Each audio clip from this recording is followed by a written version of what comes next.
ఆయన ఏది చేసినా లోకం కొరకు చేస్తారు తప్ప నా కొరకు నేను చేసుకుంటున్నానని ఆయన చేసుకున్నది పెళ్లి కూడా లేదు. సువర్చలా సహిత హనుమ అంటాం. సువర్చలని ఆయన ఎందుకు వివాహం చేసుకున్నారో తెలుసా?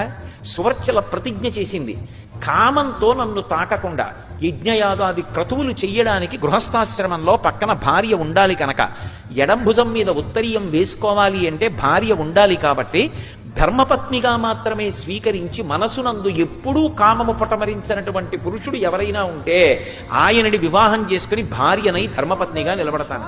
అటువంటి వారు హనుమ ఒక్కరే. ఆయన మనసులో కామమునకు చోటు ఉండదు, రాముడికే చోటు. అందుకే హనుమ సువర్చల కోర్కె తీర్చడానికి సువర్చల కళ్యాణం అని సువర్చలని వివాహం చేసుకున్నాడు. అటువంటి త్యాగమూర్తి నా కోసమని చేసుకున్నది ఉండదు. అందుకే విద్యాధరులు, మహర్షులు, గంధర్వులు, యక్షులు, కిన్నెరులు, కింపురుషులు అందరూ ఆకాశంలో నిలబడి ఆయనకి కితాబిచ్చారు. రామార్థం వానరార్థం చ చికీర్షం కర్మ దుష్కరం సముద్రస్య పరంపారం